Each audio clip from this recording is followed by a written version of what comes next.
Hello, young wizards and young witches around there. This is the grounds keep Hagrid here to tell you about some books that we have for you. As you know, I maintain a lot of what Hogwarts does, and also I work with a lot of animals. You've seen winged beasts and dragons alike, and I have some books about animals here that I'd like to show you. Very good. Here, starting with this book, we have one for our infant wizards. Even muggles alike, really. You could read this book during tummy time, put it around the infant's head. Has a great time. Oh, and then on to some very, very ferocious creatures. Do not treat these with disrespect. You've got That's Not My Bunny. Cute little tale there, but don't let him fool you. This is a touchy-feely book, so you can feel the different textures that are in there and start to learn how different animals feel. Oh, moving on to other ferocious creatures, we've got That's Not My Kitten. Professor McGonagall would especially like this book. So you've got all these different textures in here. Very, very good. We move on to the mysterious pop-up books. Where does it come from? We've got pop-up dinosaurs, very close to my favorite animal, the dragon. Oh, we've got all these fancy dinosaurs in here. Watch out for the T-Rex. Another pop-up book we have is Going Deep into the Jungle. This is in the Forbidden Forest, where all these creatures live. And then we've got the tiger that pops up right out of the page. Very lifelike. This is exactly what tigers are like. Then you've got a Peek Inside Peekaboo zoo book, showing you all the different animals that are hiding under the different flaps. Very interactive, very good. Next, we have a short series on different how-tos. How to bathe a dinosaur, how to tuck in a sleepy lion, night-night lion, and we've got the snappy croc and the cheeky monkey. Next is one of my favorite books. It covers the big animals. I especially like large animals. And so here you can find, in different fold-outs, all the biggest animals in the world. Very, very cool book that teaches you a lot about the big ones.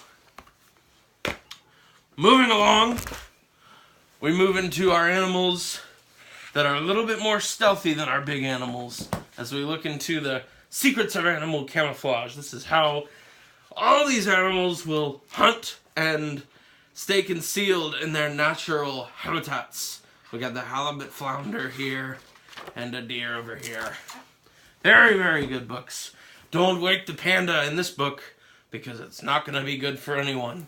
Go through this journey as we try to not wake the panda, for we won't know what will happen. Then you've got Nibbles. You're a wizard, Nibbles. No, not really. You're not a wizard. You're just a book eater trying to make your way through the dinosaur forest with different flip-flaps and flop-flips that you can have fun with. Moving right along to some more adult books. These should, not adult books, but rather second, third year wizards. You've got Fizz and the Police Dog Tryouts. A very nice short chapter book telling you all about Fizz. We've also got the Pet Vet books, where pets are vets. Very, very fun. Moving right along, we have another series of chapter books for more of the fourth year wizard that goes through with no illustrations, all the different stories of scorpions, crocodiles, and spiders. An even better series that we have, highlighting different animals. You've got the bears, the wolves, and the pandas. All sorts of creatures. Over 30 books in this series. Very, very fun. Now this book, of course. To open this one, you just need to stroke this. I'm just kidding. This is not a monster book. You don't need to stroke any spine here. This is just illustrated stories from Aesop. Illustrated stories that have a better meaning underlying them. You've got different illustrations. Very, very pretty book. For all you young wizards and witches that would like to take care of the animals in the future, we've got a book teaching you about how to be a vet with very interactive things inside, including flip-flops and things like that. Ah, yes, you like the pop-up books, everyone does, but what if you could create your own pop-up book? Now, I'm not supposed to use magic, but I might just take a little thing here, and when I color this pop-up book and glue it in between the flaps, I've now created my own pop-up. These punch right out of here, and with a little bit of magic, you can make your own pop-up book. Now on to my last and most favorite book, as I mentioned before. I love the dragons. And here in this book, it's 100 paper dragons. Starting here, you've got some of my favorite breeds: the Razorwing, the Sky Skimmer, and the Wind Rider. Different ways to fold your dragons, and then 100 different pages on how to make them.